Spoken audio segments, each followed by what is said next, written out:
Good morning.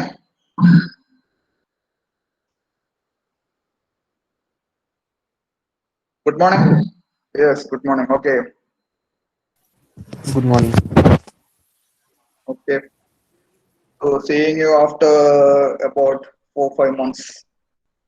Okay. So you people are active in some other platform. Seeing you in the class after some time. Okay. Is this the first class in this course? Yes, sir. First class. Okay. Then I will brief you regarding the content of this course. I think you have the course outline and all. Uh, Still, I will brief you. This is basically an extension of what you have learned in the previous course. That was, the previous course was Best of Crops 1, and this is Best of Crops 2. In the previous course, you learned about mainly about field crops like cereals, pulses, oil seeds, etc. And here, uh, you will be learning about mainly about plantation crops. So it's a major crop in our state. Spices, vegetables you learned in the last course. And this course you will learn a little bit about storage entomology, that is insect pest infesting stored grains. And we have a bit of about medical entomology, veterinary entomology, and public health pest. So I will be dealing about the last part, storage entomology, medical entomology, veterinary entomology, etc. It's not a tough part.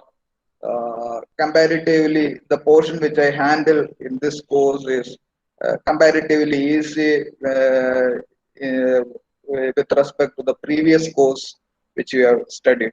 There is not much scientific name, and only a few portions. The storage entomology is important with respect to examinations, but public health plus veterinary entomology and all will have a broad overview. That's only enough. Hardly we get around 3 to 4 maximum 3 to 4 marks questions from that. We usually don't get more than 2 marks questions from that. So we will have a broad outline regarding veterinary, but it's easy to understand. It's pretty easy to have better to have a broad overview regarding the insect pest infesting our domestic animals, and what are those insects which are causing some public health issues in human beings. But I will start with storage entomology. Storage entomology is a bit critical for exam. Learn it thoroughly. Usually at least once in every alternate year, the essay used to be from storage entomology. So be thorough with storage entomology. It's not that difficult. It's easy to understand, and it's a bit different from what we are studying about our field crop pest. Field crop pest, which is you will study about the name, scientific name, family. Scientific name, family is there here also. Then we will study nature of damage, symptoms, management for each and every pest. But here we will study management in general for all the storage pests together. So you don't have to study management for individual pests. So today's class, I will be dealing about the storage, brief introduction to storage entomology, and then we will see what are the factors favoring the multiplication of insect pests in storage. Then what are the sources of insect infestation? What are the classification of storage pests? And all those things. These are pretty interesting things. And at the end we will have a list of insect pest infesting stored grains. Okay. Anyway, it is impressive attendance. 96 out of 100. Okay. Earlier we used when we were dealing with the best of crops one, it usually hovered around 85 to 90. Anyway, okay. So, anything else you want to share before starting the class?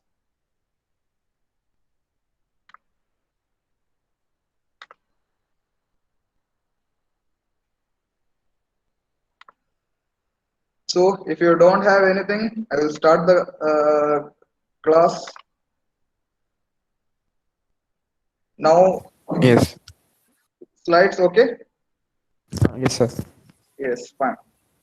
Okay, if someone is having any difficulty in attending the class, I am recording the session and it will be uploaded in Moodle. One more thing, I have uploaded two materials in Moodle. For every class, I will be uploading one or two reading material. And at least one reading material which I have uploaded yesterday in Moodle. You go through it. It is a pictorial kind of thing from Sifat Ludhiana. It is pretty much a comprehensive thing with respect to storage and homology. It's a capsule form kind of thing. So you can go through it. It is easy for you to understand. And if you have any doubt, go to Moodle. The YouTube link will be there in the Moodle.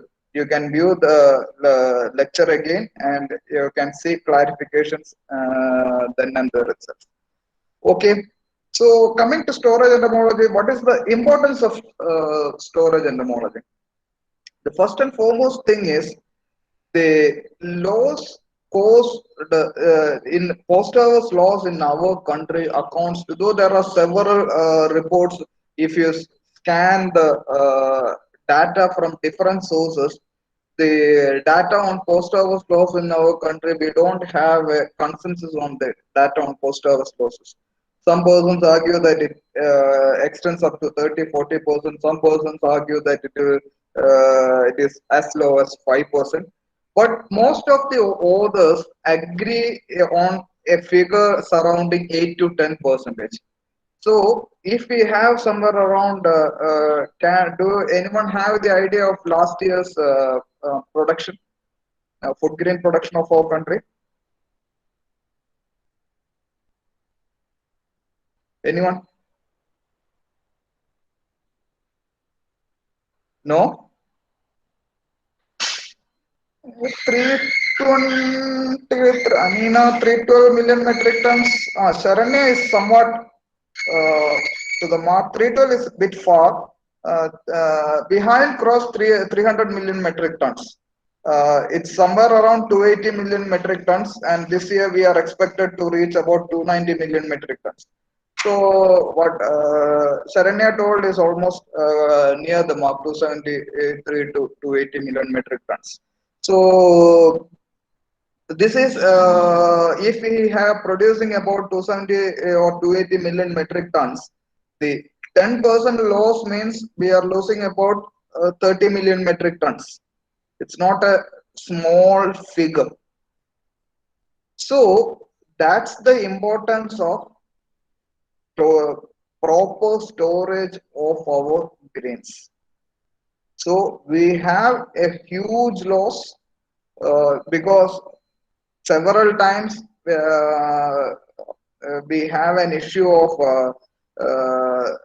if you have gone through newspaper last month, Food Corporation of India auctioned several tons of food grains for production of ethanol, because that grains were unfit for consumption, because after prolonged period of storage it was unfit for human consumption, and that grains were auctioned for production of ethanol and all. So and production of ethanol as well as feed, poultry feed and all. So this is the situation scenario, and at some places we are still seeing persons, our citizens are starving, and the distribution of grains is not proper. So we have that two extreme. We have surplus production. Our cereal production is surplus, no doubt about that. We have surplus production, but we have an extreme scenario wherein our own citizens die due to unavailability of food, and whatever produce we are storing, we lose a huge quantity of this food grains.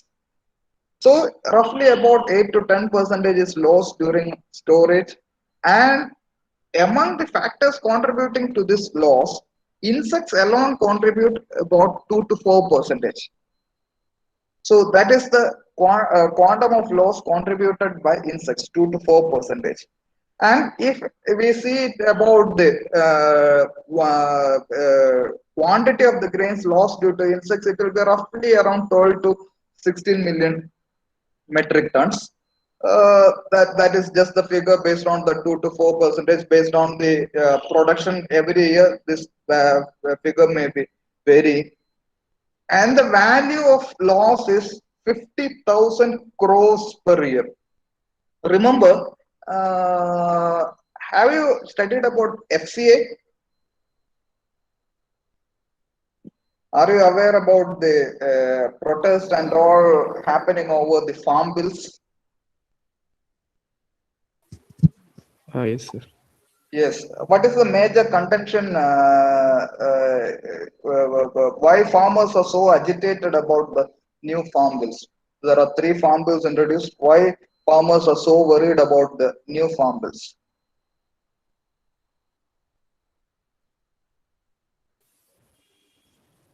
Corporates ആയിട്ട് direct Yes, the corporates can be one thing. Anyone, any other reason? Minimum support price will be taken away from them. That is the public major thing. Distribution system ഇല്ലാണ്ടാവും പറയണ്ടേ? ഏതാ? അത് FCA public distribution സിസ്റ്റത്തിനെ ബാധിക്കൂലേ? അങ്ങനെ എന്തോ പറഞ്ഞിട്ട്. Yes, that's the thing.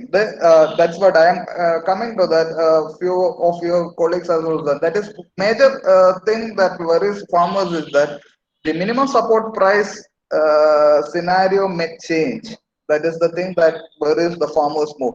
Here, what happens is that in Kerala also, with respect to rice, what happens is that government fixes a minimum fixed support price, and whatever the quantity of paddy produced by the farmers is procured by the government as minimum support price, by giving a minimum support price. This is the same case in all over the country. What happens is, what the minimum support price is fixed every year for kharif as well as rabi.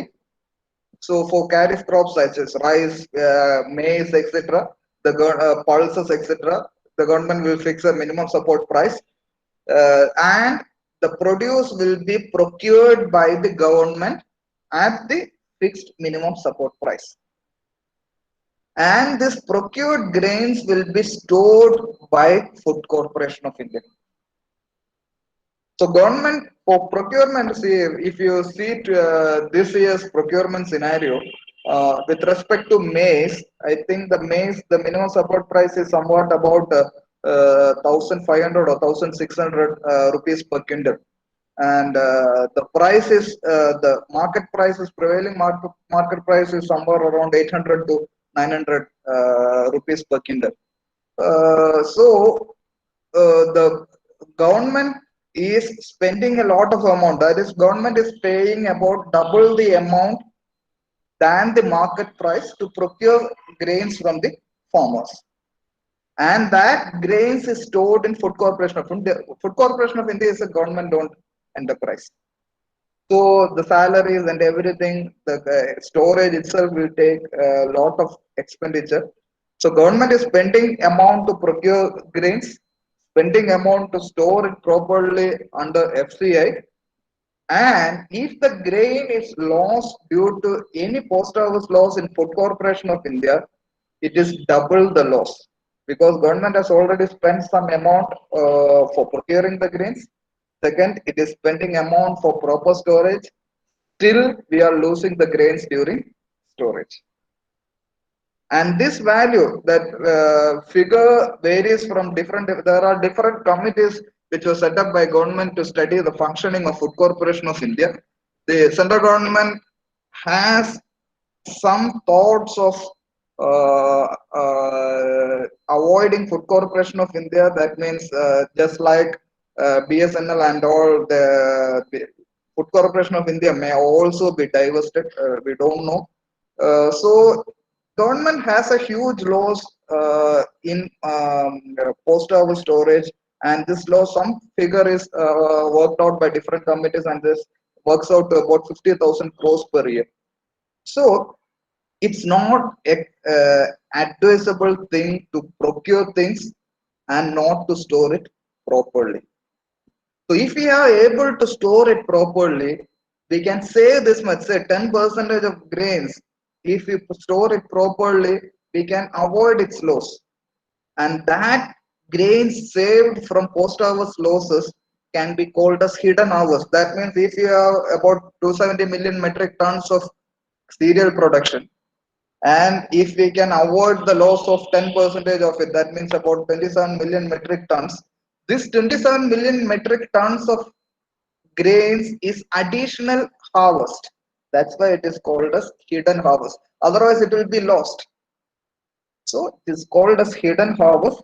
And one major thing with the excessive loss of grains during post-harvest in our country is our tropical scenario. Consider our situation itself, Kerala itself.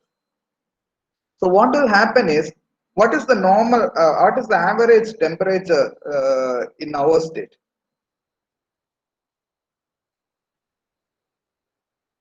You can use the chat box.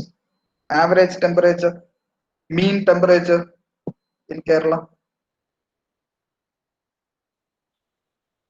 I not asked a big question. So 30 to 35, 28, okay, whatever it may be, I will take a broad figure, 25 to 35. Okay, we will take a broad range. And you might have studied about the temperature preferentum in insects, in the insect IPM course, in the third semester course. What is the preferred temperature range for most of the insects?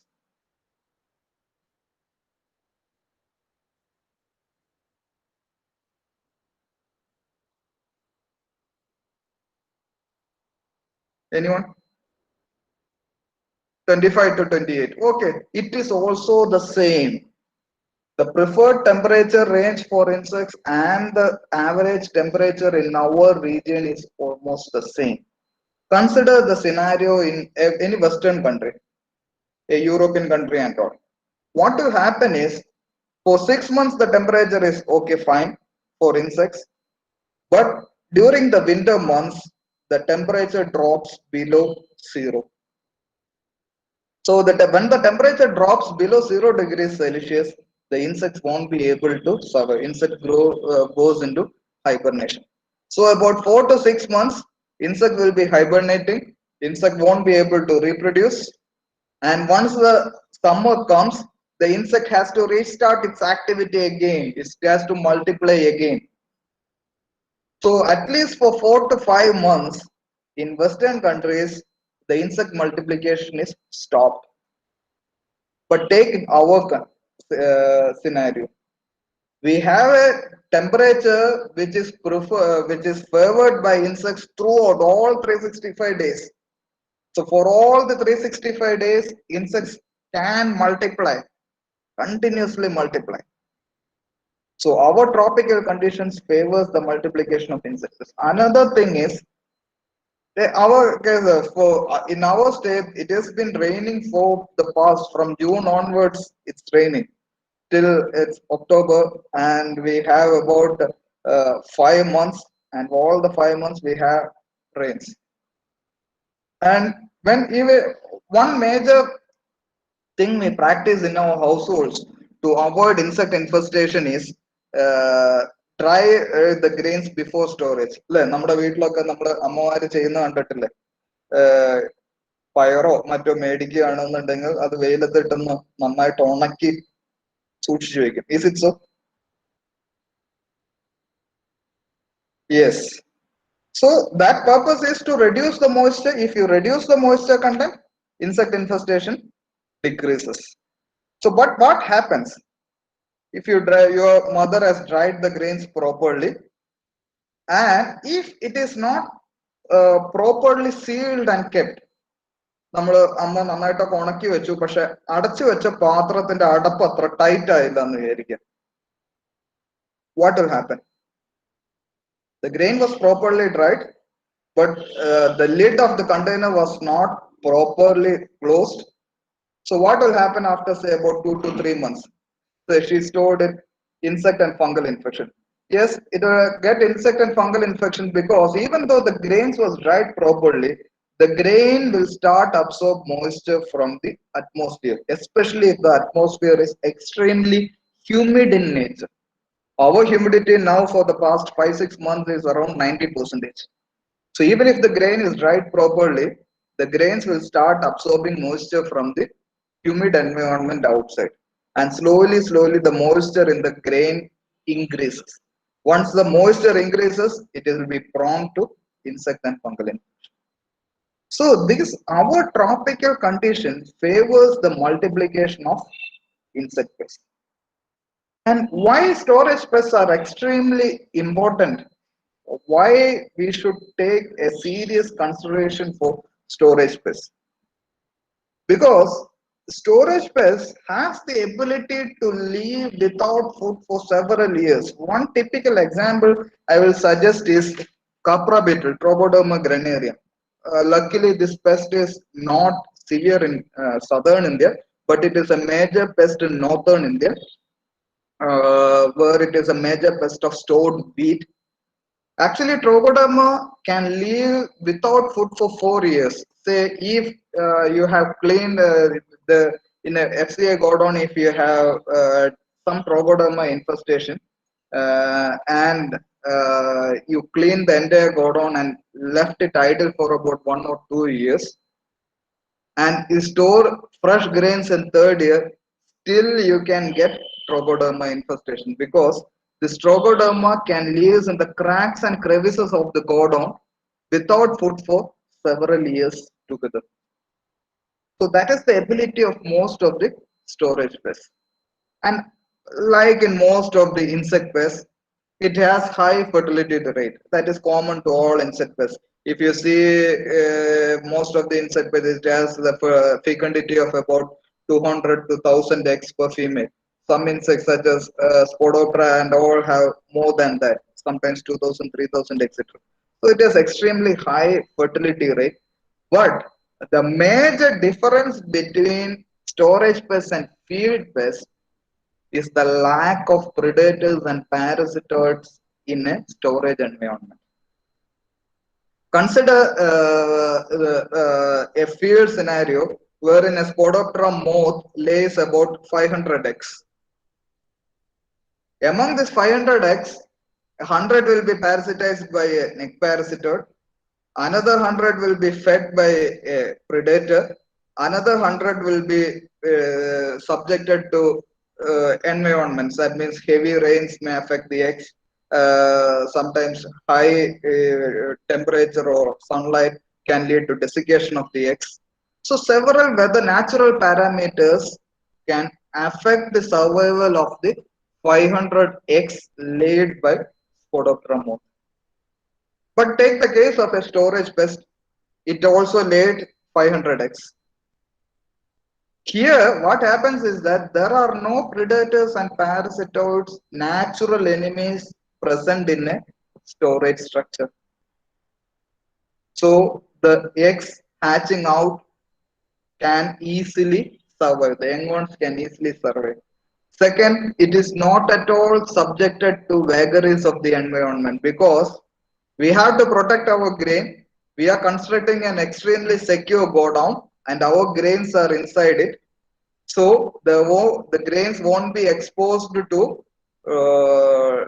external rainfall, temperature, etc. So the insects are also protected. The grains are protected in the same manner. Insects are also protected in the godown. So this is one major difference between field and storage. In field, the natural control plays a major part in controlling controlling insects. But in storage environment, the natural control is not playing that much a role. So that is extremely critical. Predators and parasitoids are not there. The environment is extremely controlled. So the controlled environment favors the multiplication of insects. I will take another example, which is the you can if you see the insect infestation, which is the most common insect pest now you are seeing for the last 2 to 3 weeks in your homesteads. I think now you are eagerly observing the crops in your homesteads. So, which is the most common insect pest now you are seeing in your homesteads, at least for the last 1 month?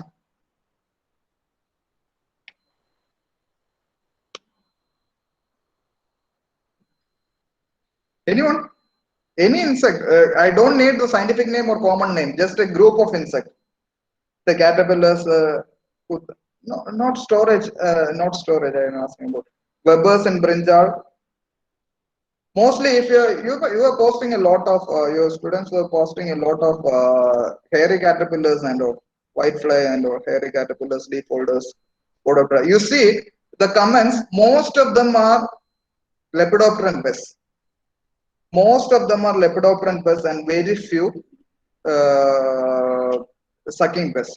And after 1 month, if I ask the same question again, say in November end or December, this scenario will change. It will be mostly sucking pests. You will be firstly telling about whiteflies, mealybugs, etc. Most of you might be. So that's because the environment plays a major role in the buildup of insect pests in a field scenario. Rainfall favors the buildup of lepidopteran pests, but it decreases the population of sucking pests. High temperature, low humidity favors the multiplication of sucking pests. But in storage, it's not so. The conditions remains uniform almost throughout the year. So that's one major thing which differentiate field as well as storage. And in a storage godown, we have adequate availability of food for all the 365 days. Consider any FCA godown. If you visit any FCA godown, you can see that the FCA godown will have food for all throughout the year. In economics, have you studied about buffer stocks and all? Buffer stock? Yes or no?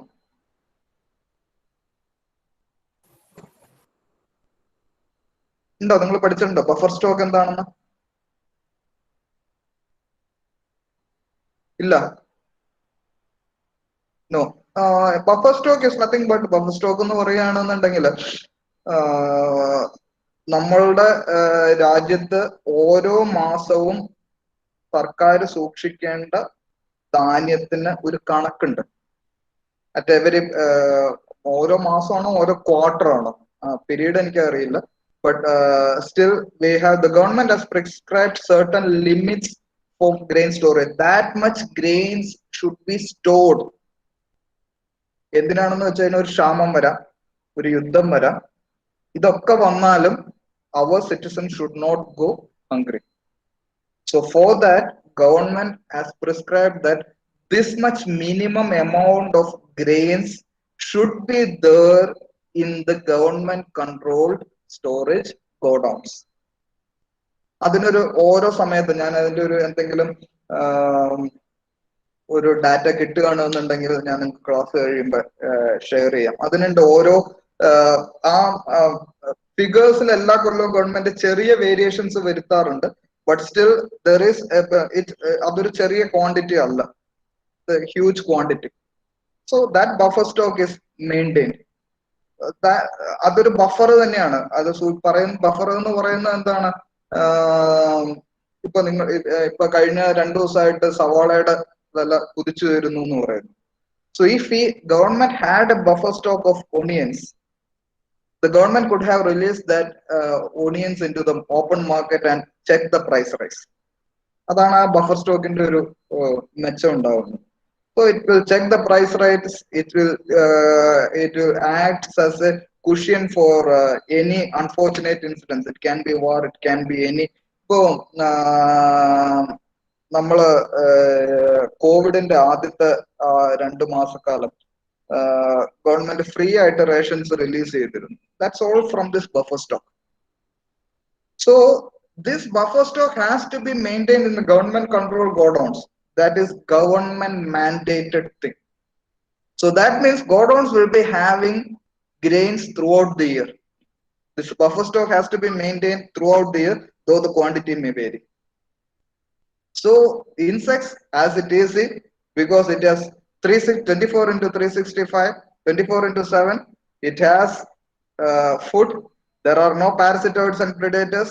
We have constructed extremely good godowns, and they are secure inside that godowns, so the storage space can easily multiply. This is the importance of storage space. And what are the factors affecting insect infestation in storage? The first and foremost thing, mainly if you see the factors affecting insect infestation, usually we discuss about three major factors.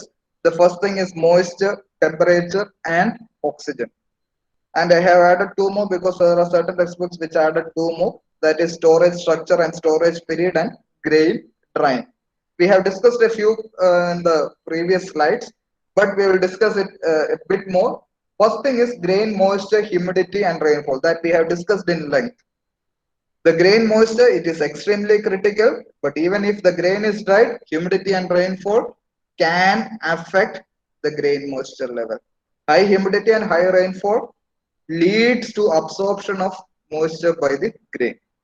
Then temperature, we have discussed how temperature favors or controls the insect multiplication of it.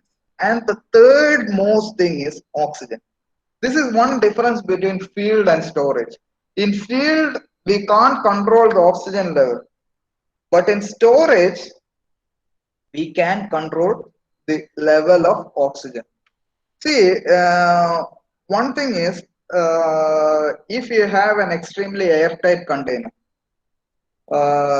your mother will take the example, നിങ്ങളുടെ അമ്മ ഭംഗിയായിട്ട് പയറ് മേടിച്ചത് ഇപ്പോ എന്താണ് government kit ഒക്കെ തരുന്നുണ്ട് ration കടയിൽ നിന്ന്. അപ്പൊ കിറ്റ് കിട്ടിയ കടലയോ പയറോ പരിപ്പോ ഒക്കെ നന്നായിട്ട് ഉണക്കി it is stored in N extremely air tight container. നല്ല എയർ ടൈറ്റ് ആയിട്ടുള്ള ഒരു കണ്ടെയ്നറിൽ അടച്ചു വെക്കും. So what will happen is the grain stored, even though it is properly dried, it starts respiring. A grains chattupoyodonnilla, it is a live thing. So it starts respiring. Respiring, what it means, what it does is it absorbs oxygen, it releases carbon dioxide. So slowly, it is an airtight environment. That container is airtight. So after few weeks, what will happen is the oxygen content in that container will get drastically reduced and the carbon dioxide content in the container will get drastically increased. And this scenario, decreased oxygen content and increased carbon dioxide content, is extremely detrimental to insects. So that's why this oxygen plays a very critical role in storage. In field, we won't see. So that's why you might have studied about modified atmospheric packaging, controlled atmospheric packaging. Post harvest, have you studied? Yes or no? No, we will discuss about modified atmosphere, controlled atmosphere in the management part.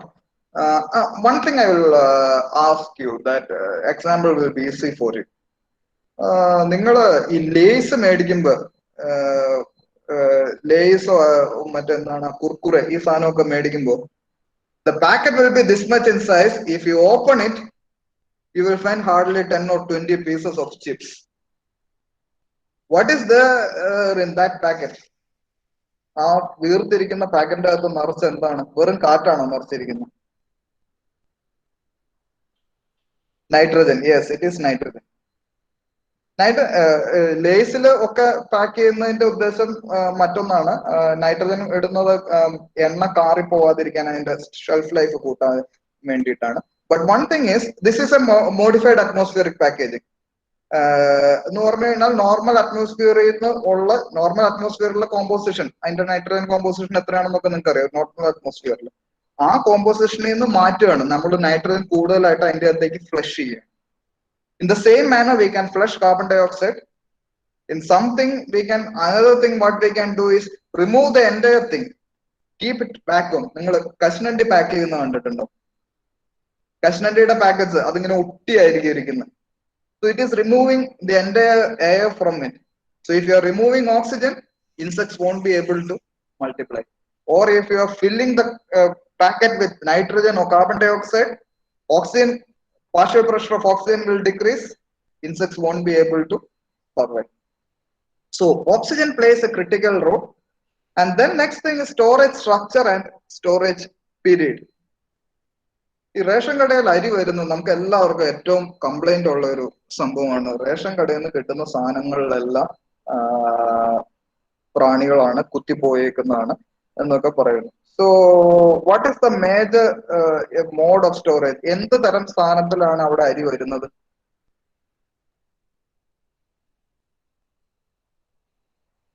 സാക്ഡ്. എന്ത് സാക്കാണ് അത്? പ്രത്യേകം ഗണ്ണി bags, jute ബാഗ്സിലാണ്. ഇതേ സാധനം തന്നെ നിങ്ങൾ ഒരു private ഗോഡൌണിൽ ചെല്ലുക അരി മേടിക്കാൻ.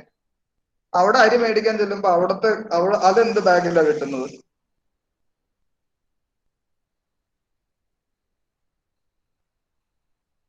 Plastic bags. Woven polypropylene, woven high density polyethylene bags ആണ് നമുക്ക് നോർമലി കിട്ടുന്നത്. ഏതായിരിക്കും ഒരു ബെറ്റർ ഇൻസെക്ടിനെ കൺട്രോൾ ചെയ്യാൻ അല്ലെങ്കിൽ ഒരു മോയ്സ്ചർ പ്രിവെന്റ് ചെയ്യാൻ? Which type of packaging you find it better, jute or plastic? Plastic, no doubt about that.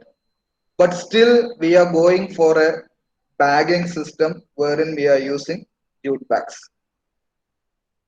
അതിനൊരു കാരണം കൂടിയുണ്ട്. We have a huge number of farmers, especially in Bengal and or Bengal Assam and all, which still cultivate jute, and this jute is mainly used for preparing jute bags, and this jute bags are consumed by Food Corporation of India. അല്ലാണ്ട് അതിന്റെ efficiency കൊണ്ടൊന്നും അല്ല jute bag use ചെയ്യുന്നത്. അത് ചീപ്പും ആയിട്ടും അല്ല. Jute bags are not that cheap compared to plastic bags. So our storage structure itself is not that efficient. And see our storage godowns. If you have seen storage godowns, FCA godowns, when you are traveling in trains, you can see it is open. It's not that entirely closed.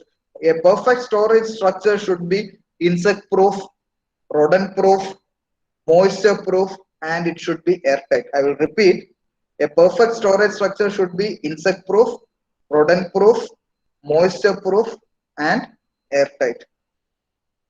But if you see any FCA godown, none of these characters apply for our FCA godown. So storage structure plays a critical role, and the storage period. The longer you store a grain, the chances of getting insect infestation becomes higher and higher. So if you are storing a grain for more than a year, the chances of insect infestation is extremely high. Take our case. What is the season of period of harvest of wheat in our country? Which month is the peak wheat harvest in our country? You have studied agronomy? Guess ചെയ്യടോ, തെറ്റിപ്പോട്ടെ, കുഴപ്പമില്ല. January it's too early. January it's too early. March. March is okay. It will come end of March. No, June is too late. June it won't. March, April is the season. End of March, maybe from 4th week of March to 1st and 2nd week of April. March to April. So the entire harvest of wheat comes in 2 to 3 weeks. And this entire wheat has to be stored. Maybe harvested, we can say it is harvested in a period of 1 month. And this entire harvested wheat has to be stored till the next March or April. So we have to store the grains for 1 year. So the longer we store, the greater the chances of insect infestation. And the next is drying of grains. Unless and until the grains are properly dried, the grains can't be protected thoroughly. So grain drying is extremely critical. What happens is that ആരാ Palakkad നിവേദല്ലേ പാലക്കാടുള്ള നിവേദുണ്ടോ?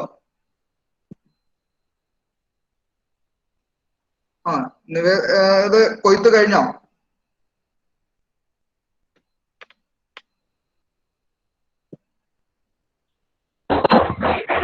Sir കഴിഞ്ഞു. മഴ ശല്യം ചെയ്തോ?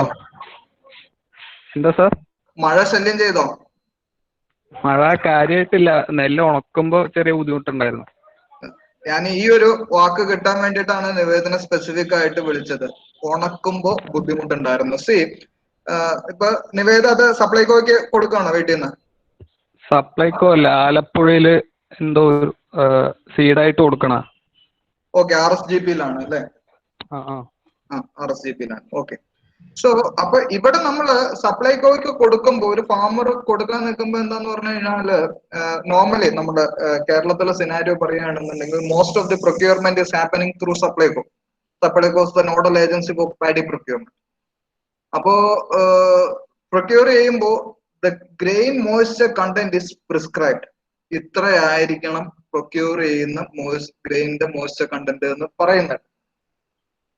See, now the harvesting period in Palakkad for the last 1 month is the first crop harvesting period in Palakkad. We have unseasonal rains. Whatever the grains procured will be invariably having high moisture content. Even if we insist the farmers to go for drying of the grain, how they will dry the grain? നിങ്ങളെ വീട്ടിൽ എന്തെങ്കിലും ഇപ്പൊ ഉണക്കാൻ വെച്ചിട്ടുണ്ടെന്നുണ്ടെങ്കിൽ, ഇപ്പൊ എന്റെ വീട്ടിലത്തെ ഒരു scenario പറയാം.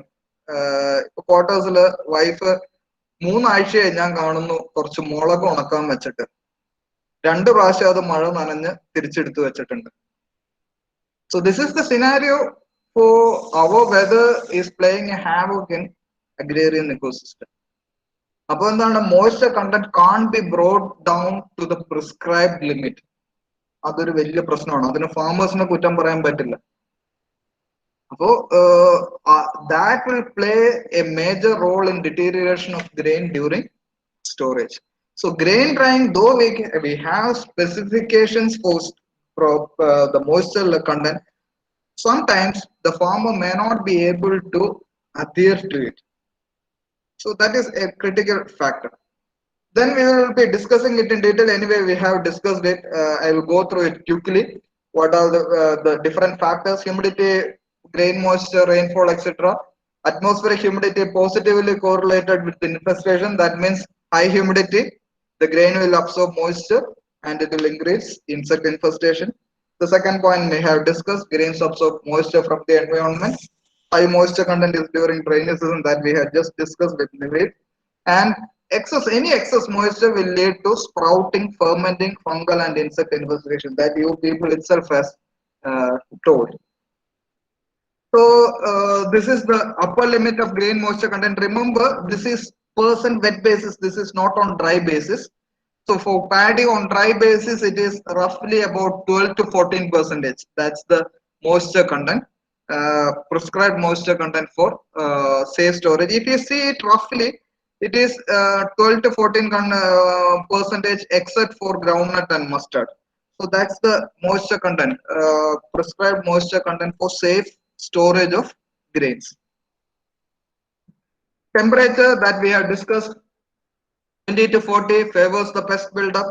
Any temperature below 10 degrees Celsius for prolonged period can cause the death of insects. Oxygen is a must for seed storage, and any lack of oxygen decreases insect infestation. That also we discussed. Then storage structure and storage period, jute bags prone to insect infestation, and this was the next point, was the one which I discussed. The storage structure must be airtight, moisture proof, insect proof and rodent proof, and any grain stored for more than 6 months is prone to damage. And in our country, grain drying relies mostly on solar energy, and that affects the quality of the grain. Coming to the next topic, that is loss. What are the kinds of losses in storage? We can classify the loss into 4. The first one is quantitative loss, that means the weight loss. Second one is qualitative loss. Third is loss in the seed viability. And fourth is damage to storage containers. Quantitative loss, qualitative loss, loss of seed viability and damage to storage containers. Quantitative loss, നിങ്ങൾ കണ്ടിട്ടുണ്ടാവും, പയറ് കുത്തിപ്പോയി കഴിഞ്ഞാൽ. If the pulses are infested with pulse beaters, what you can see is the entire content of the grain will be fed by the insect and only the outer shell will be remaining. So there will be weight loss. Insect infestation leads to loss of weight of the stored grain. The entire grains will be fed by the insects. So that is quantitative loss or loss in weight. Second one is qualitative loss. Qualitative loss, several kinds are there. That means if insects feed away the inner content, there will be reduction in protein content, there will be reduction in carbohydrate content, fat content, etc. And another major thing is contamination of the grain. If insects are present in the grain, insect fecal matter will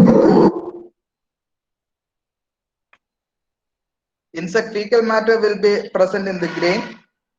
Insect body parts like wings, legs, antennae, everything will be present in the insect.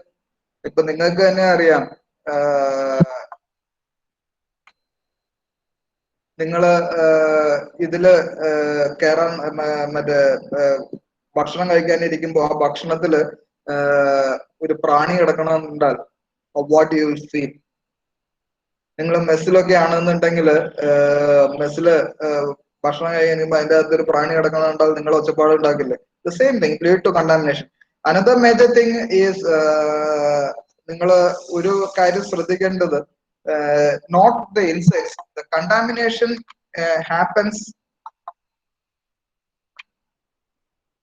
എന്താണ് ഇപ്പൊ കുറെ പേര് join ചെയ്യുന്നത്?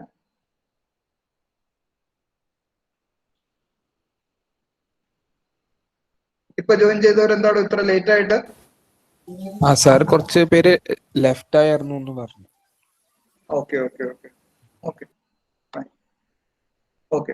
അപ്പോ ഇതില് അത് more than insects, rodents play a major role in contamination of stored grains. നിങ്ങളിപ്പോ ട്രെയിനിൽ യാത്ര ചെയ്തിട്ട് ഒരു 7-8 മാസമായി. ലാസ്റ്റ് നിങ്ങൾ ഇവിടെ നിന്ന് വീട്ടിൽ പോയതായിരിക്കും ട്രെയിനിൽ യാത്ര ചെയ്ത്. So if you travel in trains, you can see rodents moving all around the railway tracks, all through the railway platforms, even through the trains. ഈ രാത്രി എന്താണ് ഈ എലികൾ ചെയ്യുക എന്നുള്ളത് നിങ്ങൾക്കൊന്ന് ആലോചിക്കാവുന്നുള്ളൂ. നിങ്ങളുടെ റെയിൽവേ സ്റ്റേഷനിലെ ഹോട്ടൽസോ റിഫ്രഷ്മെന്റ് റൂംസോ ഇതിലൊക്കെ ഈ എലികൾ എന്തായിരിക്കും ചെയ്യുക എന്നുള്ളത് നിങ്ങൾക്ക് ആലോചിക്കാവുന്നുള്ളൂ. So rodents are a major source of contamination of grains. So it leads to spread of several diseases.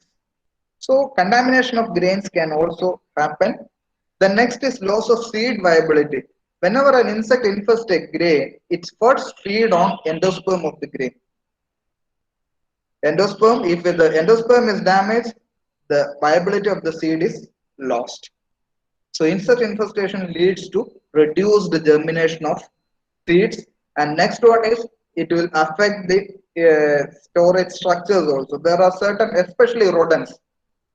Rodents has the ability to damage storage structure. നമ്മളുടെ പല storage സ്ട്രക്ചറിനെയും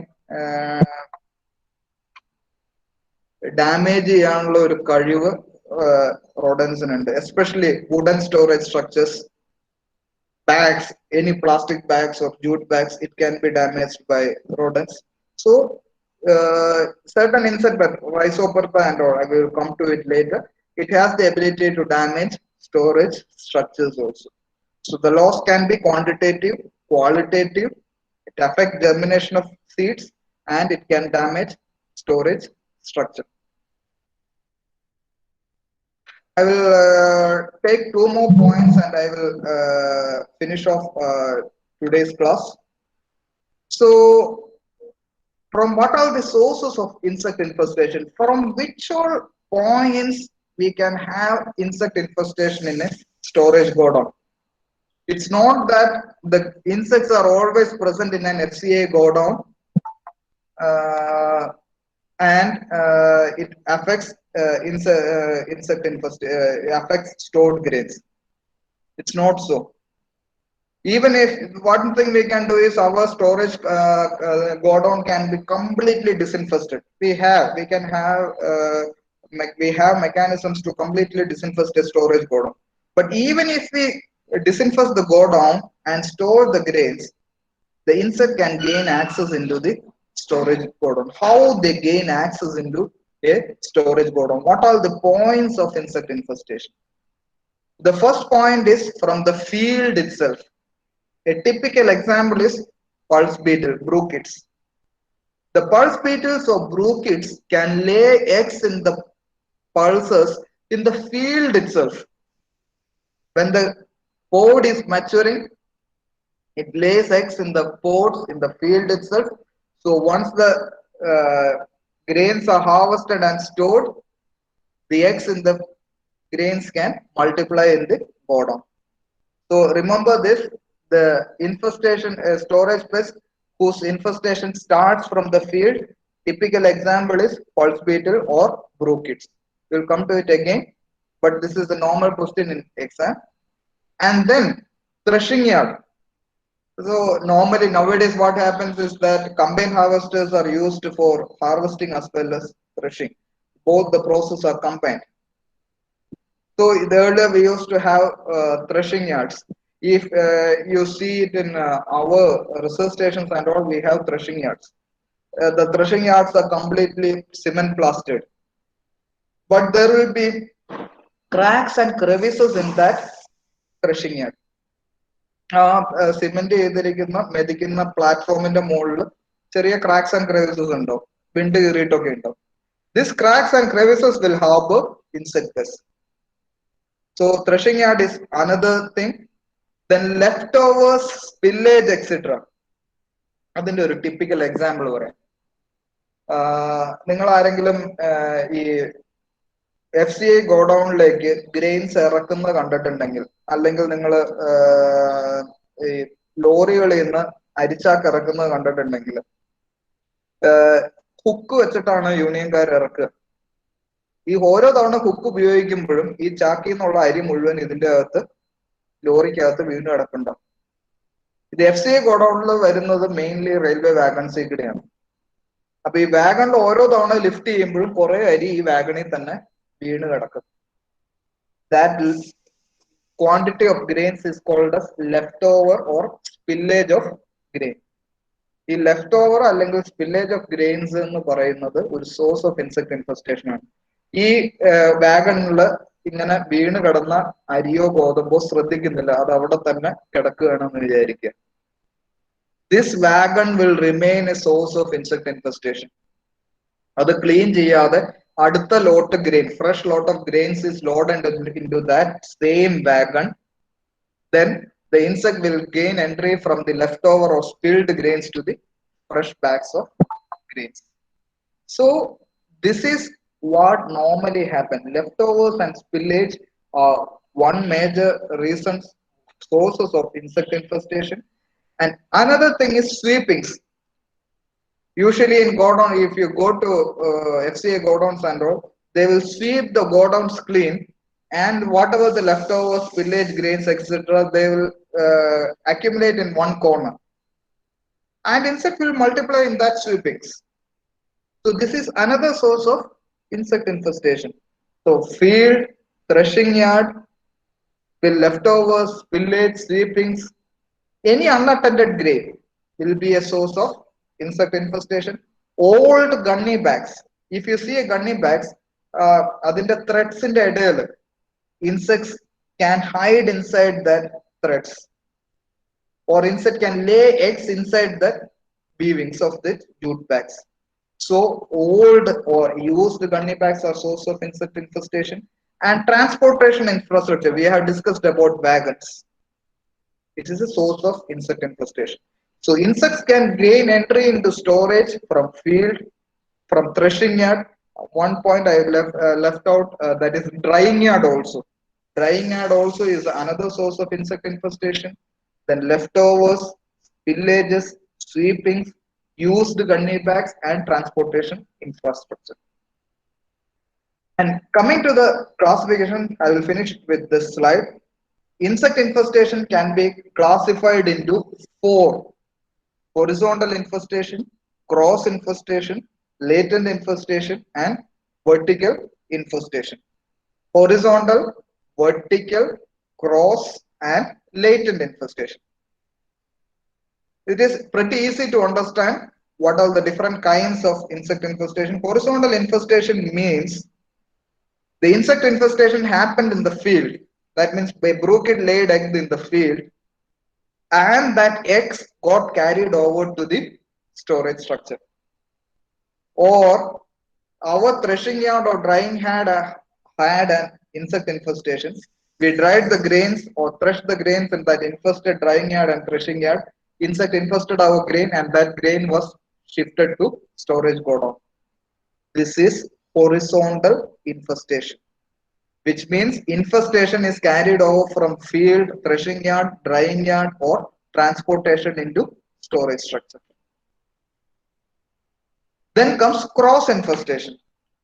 Cross infestation means that if we have a godown and we have a previous stock of grains which is already infested with insects, and today we have a fresh lot of grains, though it is not at all infested with grains, if we are storing that fresh uninfested grains in the same godown, the insects from the already stored infested grains will migrate to the fresh uninfested grains. This is called as cross infestation. Insects from previously stacked infested grains will migrate to a fresh uninfested lot. Then comes latent infestation. So we have to store a fresh lot today. We have cleaned the entire godown. There are no old stock remaining in the godown. But what will happen is that the godown may have some cracks and crevices. The insect will be remaining inside this, hiding inside this cracks and crevices. So if you are storing a fresh lot of grains in that godown, the insects will come out of that cracks and crevices and infest the fresh lot of grain. This is called as latent infestation. Insects hiding in the cracks and crevices starts infesting a grain lot. Then comes vertical infestation. Vertical infestation, I will give an example. Here, one thing you can imagine is you might have seen different stacks of bags in a godown. So we have a stack of about 100 bags of rice, and among this 100 bags, one bag is infested. Only one bag. Other 99 bags are fresh, uninfested. But what will happen is that from this infested one bag, the insect will move out to all the other 99 bags. This is called as vertical infestation. Vertical movement of insects in a grain bulk. So, do you understand what is horizontal, vertical, latent, and cross infestation?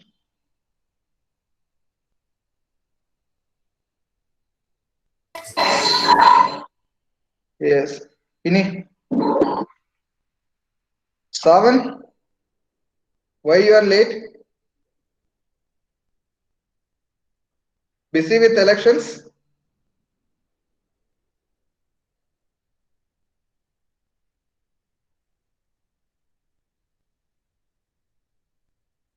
So I'm stopping. Anything? You can have any doubts, you can unmute yourself and ask. Any doubts or anything? Because I would love to hear your voice, because it's long time interacting through this online mode.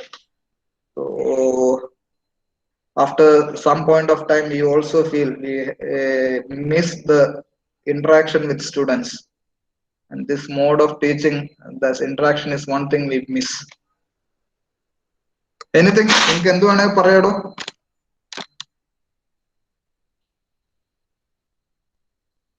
10 മണിക്ക് class ഉണ്ടോ Aravind? Sir. Okay, എന്നാ leave ചെയ്തോളൂ. Okay, thank you.